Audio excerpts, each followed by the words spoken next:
అందరికీ నమస్కారం అండి. చరిత్రలో ఈరోజు ఛానల్‌కి స్వాగతం. భారత సైన్య చరిత్రలో ధైర్యానికి ప్రతీకగా నిలిచిన పేరు మేజర్ సోమనాథ శర్మ. ఈయన 1923వ సంవత్సరంలో జనవరి 31వ తేదీ నాడు హిమాచల్ ప్రాంతంలోని ఒక సైనిక కుటుంబంలో సోమనాథ్ శర్మ జన్మించారు. ఆయన కుటుంబం దేశ సేవకు అంకితభావంతో ఉండేది.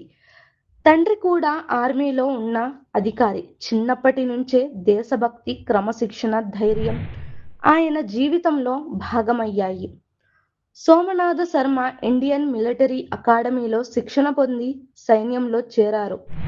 ఆయనలోని నాయకత్వ గుణాలు అతడిని ప్రత్యేక సైనికుడిగా తీర్చిదిద్దాయి. భారత స్వాతంత్ర్యం తరువాత కాశ్మీర్ ప్రాంతంలో యుద్ధ పరిస్థితులు ఏర్పడ్డాయి.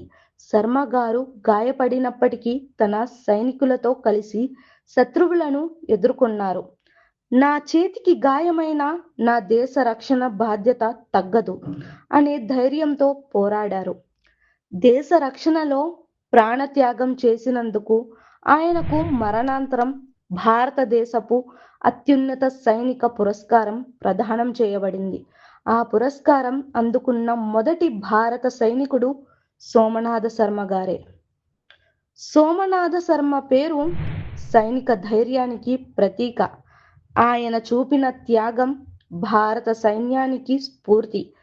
సోమనాథ శర్మ జీవితం మనకు చెప్పేది ఒక్కటే: దేశం ముందు వ్యక్తిగత జీవితం చిన్నది, ధైర్యం, కర్తవ్యమే నిజమైన గౌరవం. పరమవీరుడు సోమనాథ శర్మ గారు. మా కంటెంట్ కనుక మీకు నచ్చినట్లయితే లైక్ చేయండి, షేర్ చేయండి, సబ్స్క్రైబ్ చేసుకోండి ఫ్రెండ్స్. మా ఛానల్ యొక్క నోటిఫికేషన్ మీ వరకు చేరాలంటే కింద కనిపిస్తున్న బెల్ ఐకాన్ను ట్యాప్ చేయండి. Thank you.